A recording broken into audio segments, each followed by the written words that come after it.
Nearly 2 years on, and it's back to Khartoum for Sudan's civil war. The forces of junta leader Abdel Fattah al-Burhan ousting those of ally-turned-foe Mohamed Hamdan Dagalo from key points. For the leader of the RSF militia, it's win some, lose some, what with gains instead in North Darfur province over in the west. We'll ask why the shifting alliances that are redrawing the front line, whether it's a turning point, and whether there's any light at the end of the tunnel for the 12 million displaced by a fratricide conflict that follows the interruptions by coups of a revolution that strived to bring democracy to Sudan after decades of strongman rule. Beyond ethnic cleansing that harks back to the days of the Darfur genocide 2 decades ago, and the risk of famine in parts, there's also a brewing war of words with neighbors South Sudan and Chad, whose leadership in the latter case stands accused by Burhan of facilitating Emirati weapons supplies to the RSF militias. So which will it be, containment or contagion? Today in the France 24 debate, we're talking about Sudan's civil war returning to Khartoum. With us from Port Sudan, journalist Naba Moideen. Thank you for being with us. Thank you for having me. Activist Ghaffar Mohamedou Sainin is with us. How are you, sir? Very well. Thank you very much. Roland Marchal is researcher at the French Political Science Institute Sciences Po. Good to see you. Thank you for having me. And from the New York suburb of West Orange, New Jersey, Suleiman Baldo, Executive Director of the Sudan Transparency and Policy Tracker. Welcome to the show. Thank you for having me. Your reactions on the hashtag F24 debate. It's a major gain, no doubt. Soldiers from the Sudanese armed forces and their allies touring the ruins of the presidential palace after retaking in the past days strategic points in Khartoum. And while the RSF consolidates gains in the west, raising fears of partition of the country, in the capital, they're still savoring the win. I swear to God they ran away. They ran like sheep. Didn't you? Naba Moideen, what exactly happened last week that where you saw the Sudanese armed forces chase the RSF from strategic points like the presidential palace and the central bank? Actually, yes. The Friday military advance that took place on Friday with retaking the presidential palace is a part of a bigger operation called Freeing Khartoum operation that was launched on September 2024.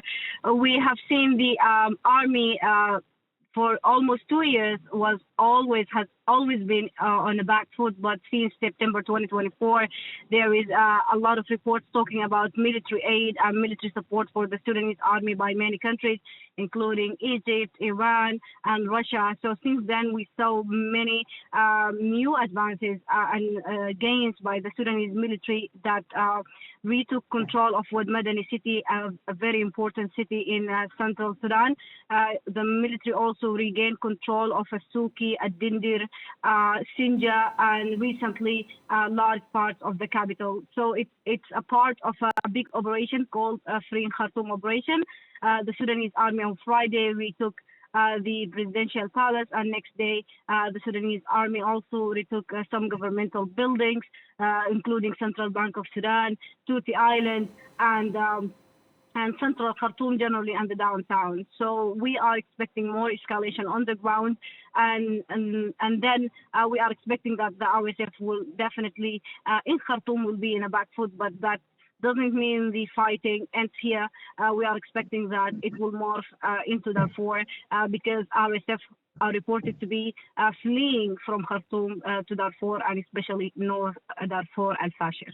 Yeah, before we talk about North Darfur now, but you mentioned it there in passing, but it's important to emphasize for our viewers that there's still fighting going on in Khartoum. I know that the fixer for our team, of which we'll see a report, was killed in a drone strike there. So it's not all of Khartoum that's secure.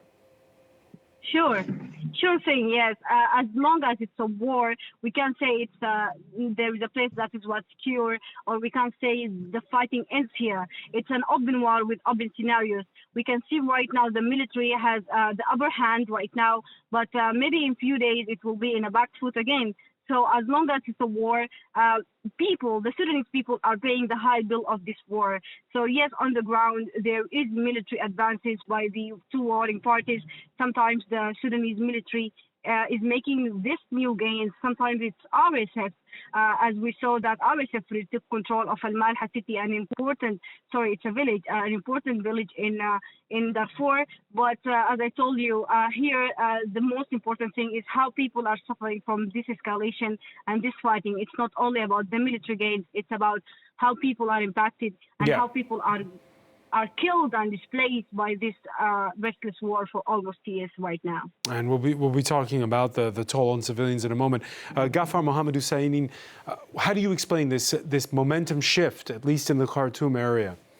Well, the momentum shift has begun September last year when the government forces successfully managed to retake.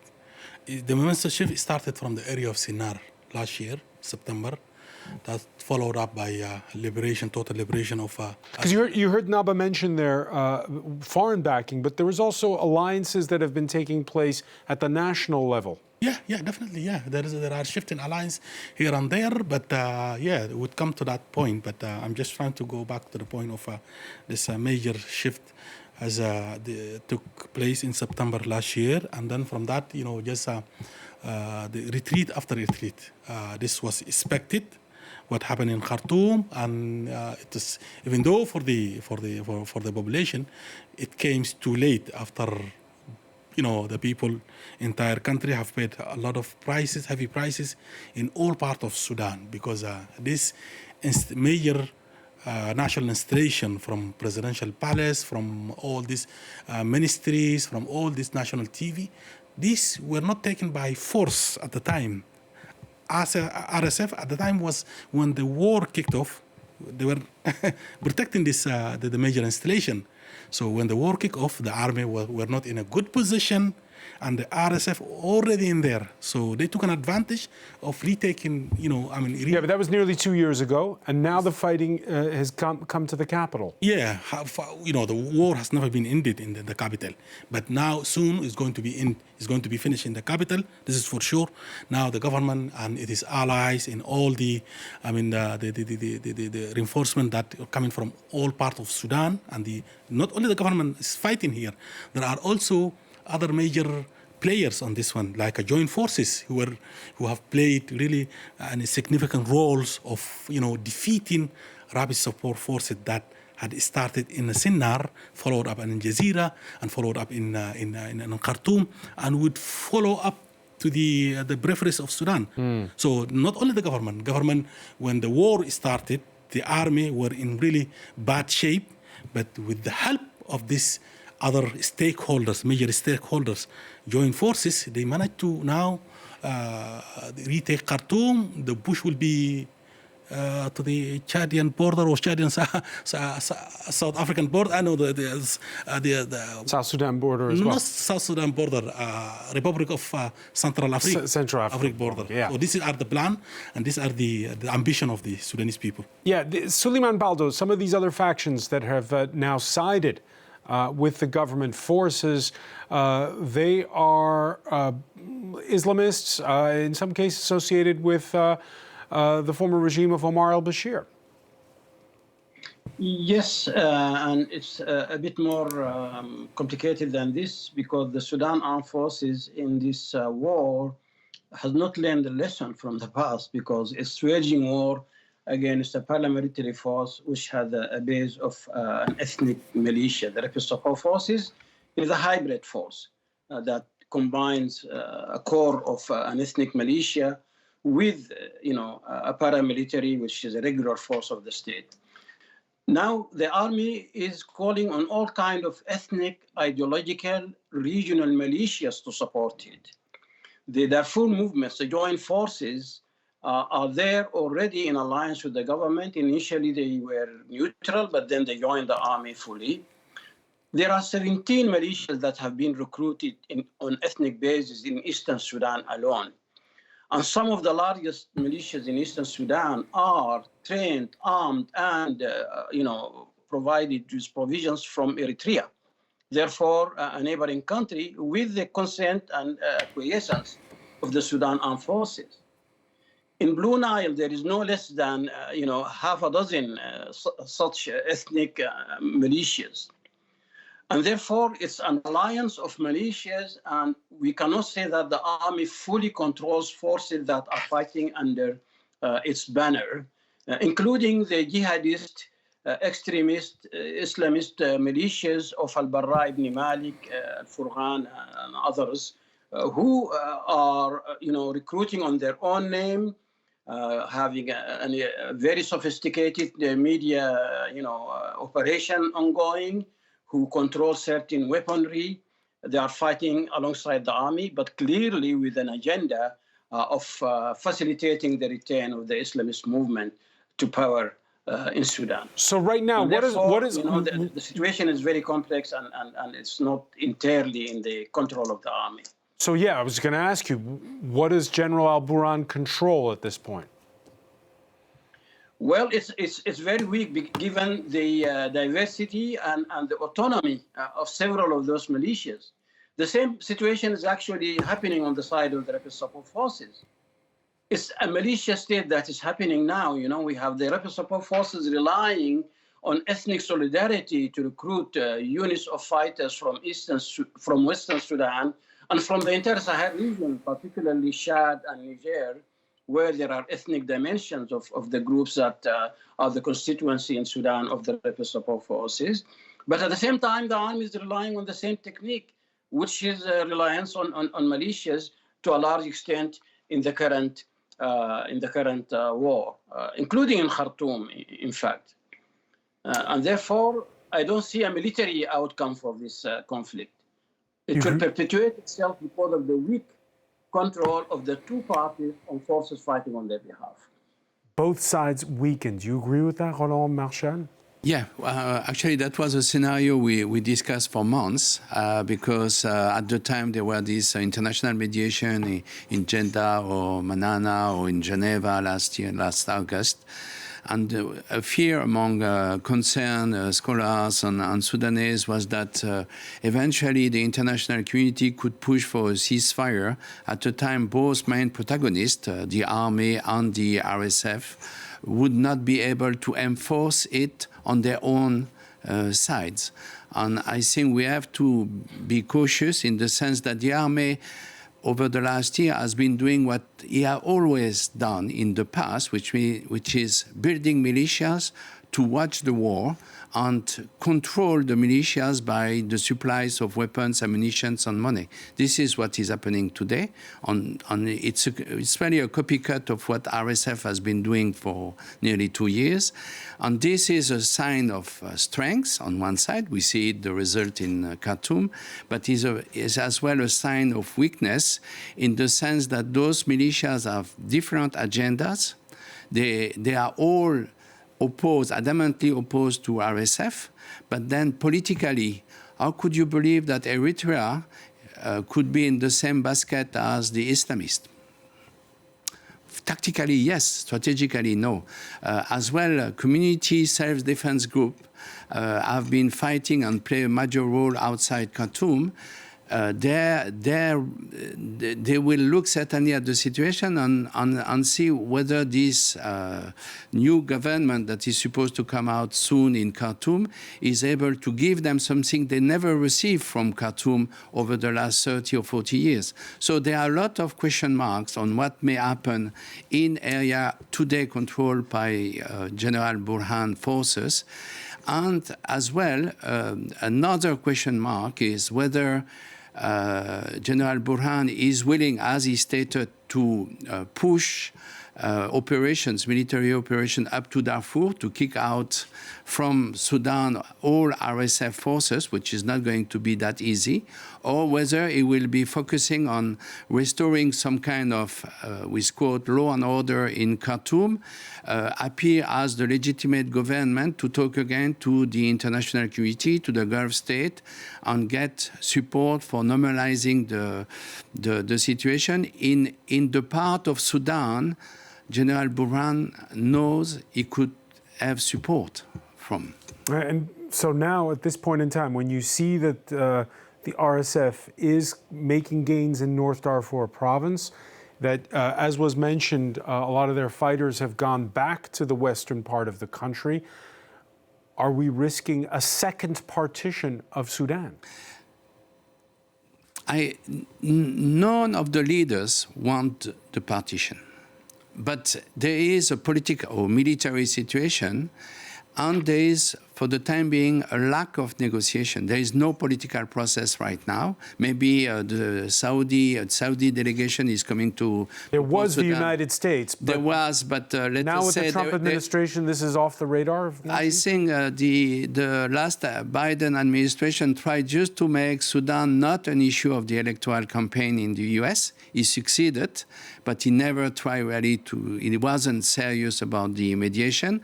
Now we got Donald Trump. Donald Trump is not interested in Sudan. He's hardly interested in Africa, and so that will something may come out as a bargain with the Saudis, the Emiratis, the Egyptians, who have specific stakes in the war in Sudan, but not directly from a ground analysis of what is going on in Khartoum or elsewhere in Sudan. Ghaffar Mohamed Husseinin, you heard Roland Marchal saying that neither side wants a second partition of Sudan. You agree?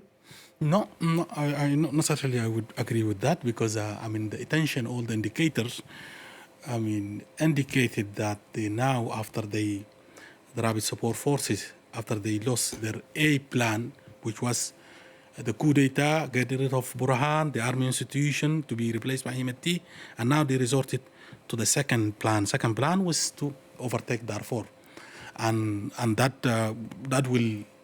So you're saying the RSF would be perfectly happy to have exactly autonomous or an independent state? Independence, or to create the parallel situation as the Libyan situation, so that would at least will give him, I mean, some sort of momentum to fight hope in hope that they will be accepted as a part of something that they are not be part of. So these are their plan, but the fierce resistance that now took place from the day one. That is preventing them from will overtake of Darfur. This is one thing, and the main. I mean, I just want to come back to the certain point that I see a lot of contradiction that raised by Salman Boldo when he said that how can this the army Sudan learn the lessons from its past, and as if he is still using the language of trying to just. Give some sort of justification of this rapid support militia who are being refused by the mass, by the population. So you cannot just, legitimize an illegitimate. You see, this army, regardless, we all fought this arm, the Sudan armed institution that was led by the Islamists, namely by the Omar al-Bashir. We fought for 30 years to reform, but when this war was kicked off, this militia wanted to take the state. They want to take over the state, and their plan was really derailed. And now they resorted to this false narrative of this democracy and all this nonsense. And now, and I'm just finding it really kind of like a worrying that people still are using this, false narrative. They're still propagating false narrative and trying to, I'm sorry, I don't understand. What false narrative? A false narrative that when you say, this army are led by the Islamists, are being, he said that Burhan and the army, they don't have control of what is going on. It's just not true. Sudan, when the war is began, many people, they come from all walk of life to mobilize behind the army to get rid of the existing threat of that posed by the rapid support forces. This is the position. Why, people keep just propagating the narrative because the concern of the vast majority of the Sudanese that doesn't mean anything. This is the balance. Sir, we know it has been documented that over the last few weeks, couple of months, a number of people were killed for ethnic reason in areas liberated, quote unquote, by the Sudanese army. The Sudanese army itself claim that those killings were not on its responsibility, but were the responsibility of militias, the militia groups that were working under Burhan. Okay, so we have this situation, and the same is going to happen in Khartoum. The same is going to happen in Khartoum, where, again, whatever is the position of the army, the army hasn't the full control of the militias that play the role of its infantry in the battle. And that's a key issue, because he has... They do or they do not have control? They do not. That's why you have two questions to ask yourself. One is how law and order is going to be restored in the capital city, as he has been, as they try to restore in quote-unquote liberated area on the Eastern Nile.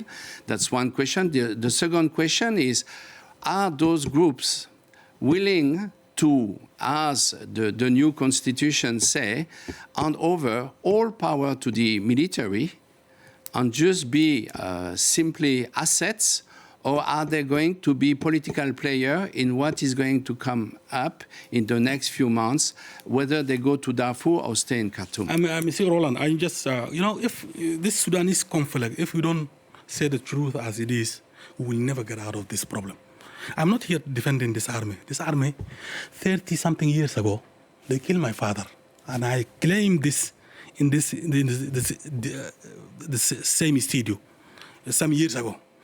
But when this war broke off, the same army that I fought to reform, I and many of others, million Sudanese, we were put in a position, either we have to just stick with the state or let the state to be fragmented, because the argument that the ground that would stand by the rapid support forces was really shaky ground. Was a shaky ground. Has nothing. What happened in Khartoum on 15 April 2023 has nothing to do with democracy. It was an attempt to coup d'etat.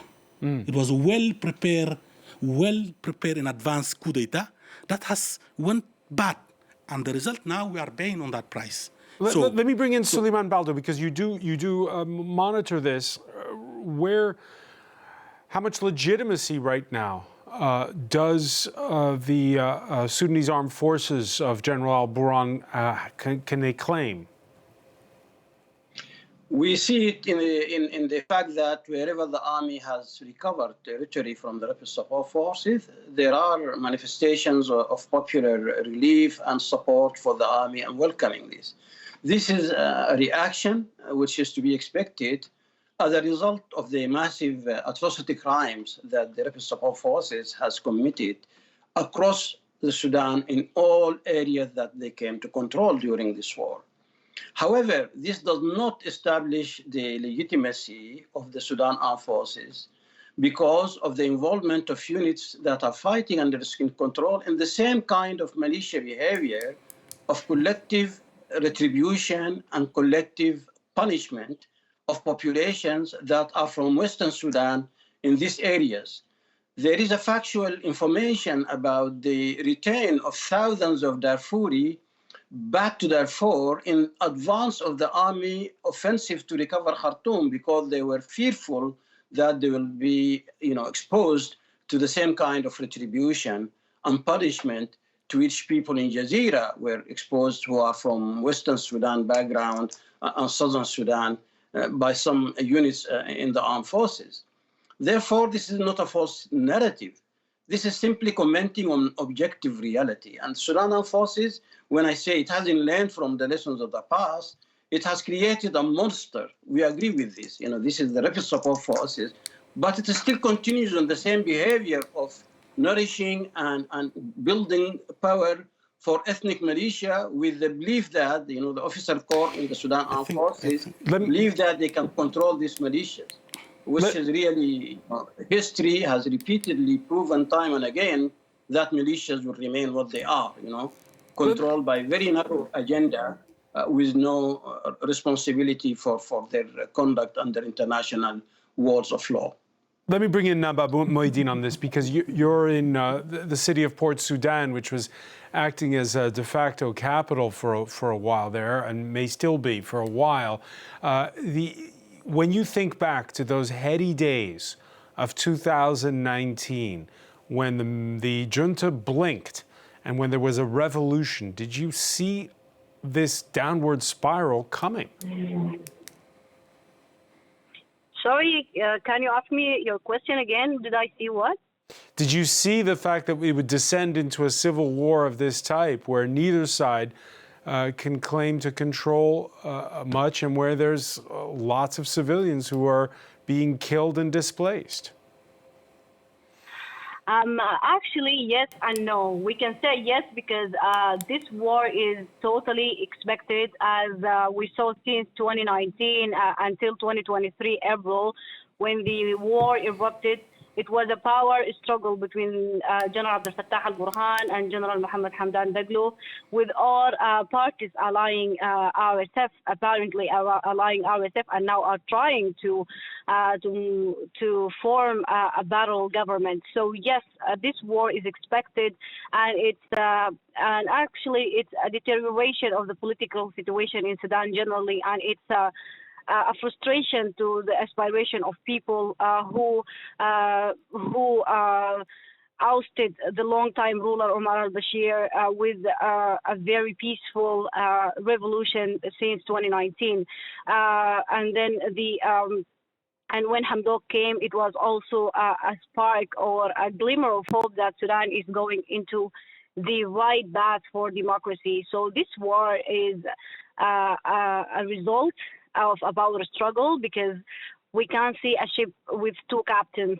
So it's expected that the two generals will definitely go on different paths. But in the same way, we can't say that the RSF are not waiting for this moment, since al-Bashir has formed the RSF and make some laws in the parliament in 2017, make them unofficial forces by some presidential laws in 2017, and they had some strategic locations in the capital, around the military headquarters, in the main bridges, and they were kind of part of change at some point in 2019 military coup.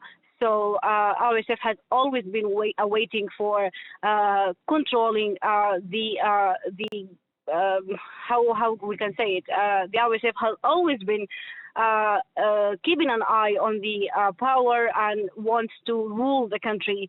So yes, it's about a struggle, but in the same time, RSF has always waiting for this moment. So it's a frustration generally for the political scene, for the revolution, for the people who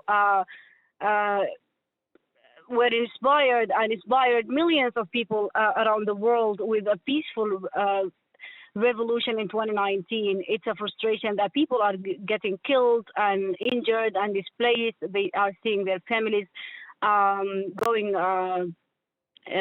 through a very, very hard experience. The families are separated right now. People are displaced and seeking refuge in other countries. So yes, it's definitely a downturn to the political scene and to the path of democracy. Yeah, we talked about whether or not there'd be a risk of partition earlier. Let's talk about the risk of contagion. There was a speech on Sunday evening where the Sudanese Assistant Deputy Commander-in-Chief, General Yasser al-Attah, warned that Chad's airports, both in N'Djamena and Amjaras, which is a city in eastern Chad, were, quote, legitimate military targets, accusing South Sudan of harboring, quote, traitors. Amjaras is where an Emirati-piloted drone last Saturday took off to target high-ranking Chadian officers who, according to the press in N'Djamena, had gone a few months back over to, according to some versions, lend a hand to the Sudanese army in its fight against the RSF. To others, they are deserters. They include 2 Chadian army colonels, at least one of whom was amnestied in 2023 after an alleged coup attempt. Roland Marchal, what to make of this drone attack and the reaction that we've seen, this strong reaction?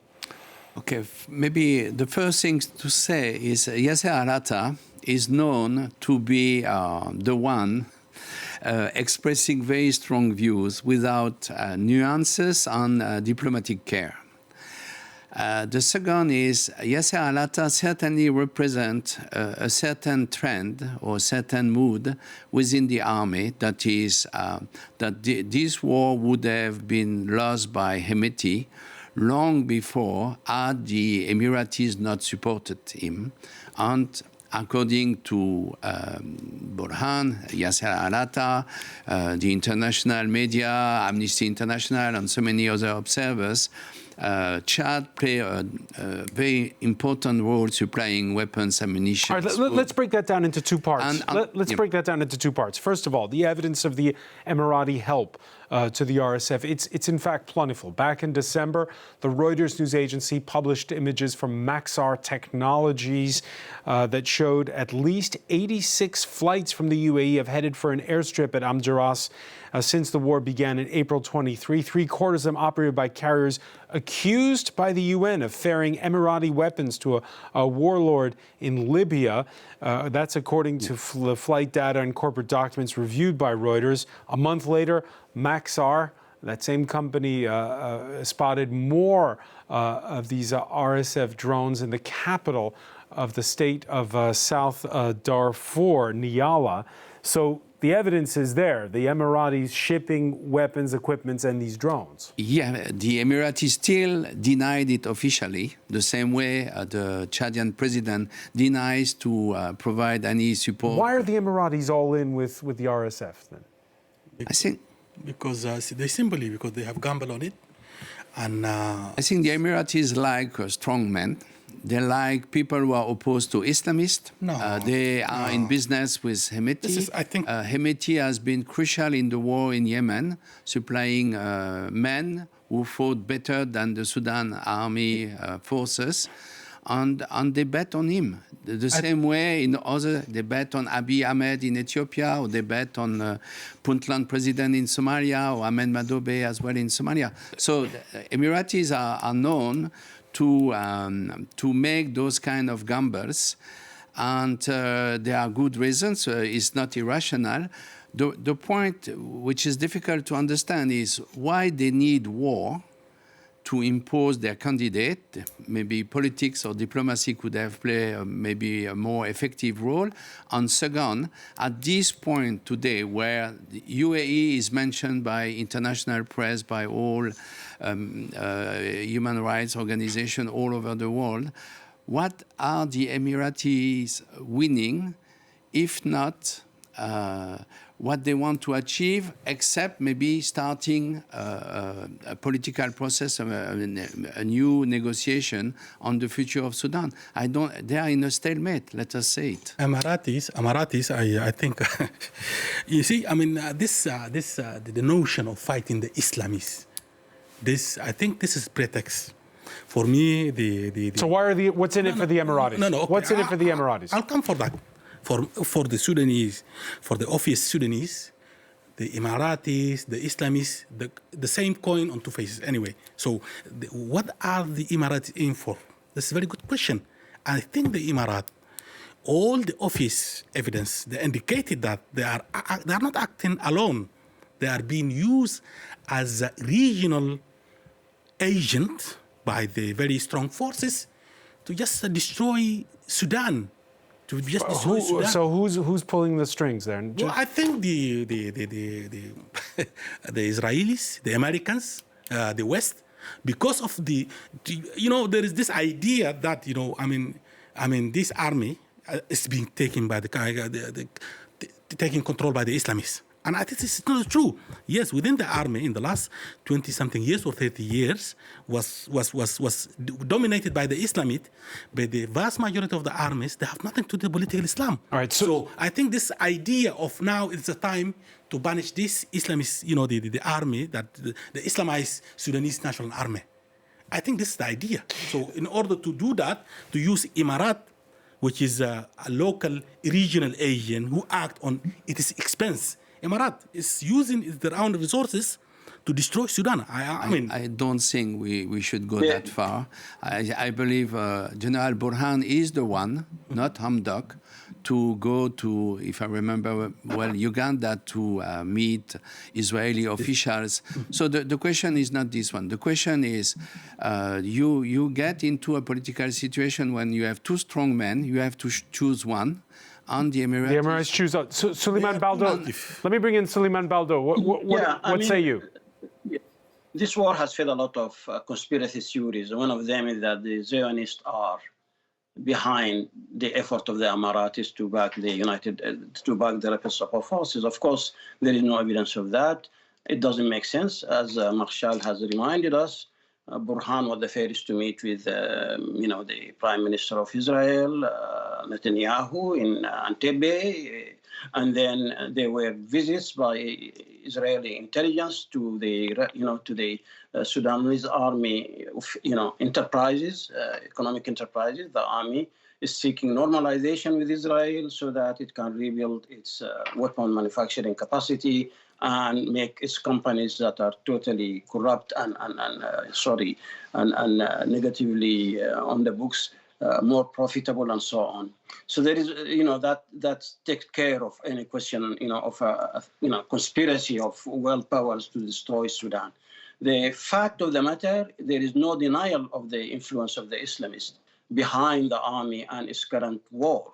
And we have seen leaders of the Islamist movement, Ali Kurti, the Secretary General of the Islamist movement, issuing statements marking each major recapture by the army of RSF areas with a celebratory language and promising a better future where our generations, that is to say the younger generation of the Islamist movement, will take control of the future of Sudan and be shaping it. This is clear in the minds of the population in the country. So the mission that I just was quick point on the issue. If the 58 years of 60-something years of Sudan history has been run by the army, and this army, they have never acted alone. All right, so let me get, because we're running short on time. Always there are political parties who are behind the army to go for coup d'etat. Right. Jafar al-Nimeri case, there are the left. Omar al-Bashir is the right. Before that, General Aboud. So this playing, just trying to, exonerate the political parties from what's happening. It doesn't just. All right, let me, because we left Roland Marshall hanging earlier. I interrupted you when we talked about the Emiratis. There's the other component, Chad. Chad saying that that statement by General Atta could be interpreted as a declaration of war, vowing a firm and proportionate response to any attack. What is Chad's position on this? Are they solidly behind the RSF? Are they hedging their bets? What's Chad doing? Let us say the position of the Chadian regime is very ambivalent. On one side, for internal power balance within the army, within the regime, it needs to keep the appearance of a certain neutrality. And is what he's trying to do. On the other side, denying everything, including the obvious. On the other side, he needs Emirati monies to handle what was the transition from the death of Idriss Déby to the full power regime of Mohamed Kaka. So we are in a situation where certainly the Chadian president and his advisors realize that there is a very narrow way to escape the contradictions in which Yasser Arafat is trying to put them. On the other side, militarily speaking, because the French are gone, we have to say Amjaras and N'Djamena Airport are weak. They can't be defended if the Sudan send jets to bombard them. I'm sorry to say, I don't believe that they have the weapons, they have the capability to answer to that. So we are in a situation that is very dangerous. I doubt that is really on the agenda today. What is on the agenda is, according to what is going to happen in Darfur in the next few months, the regime in Khartoum may decide, as it did 20 years ago, to support, to finance, organize, provide, supply armed groups that he will use as proxies against the regime in Chad. And of course, you could try to identify who could be the proxies. And there are two very different kinds. One will be those who have been with Hemeti, who often came from Chad to fight in Sudan, but now feel that the war is over for them, go back to Chad and don't see any opportunity for them. And the other will be the Zaghawa. The Zaghawa are paying a very high price in the battle of, in all battles in North Darfur, not only El Fasher.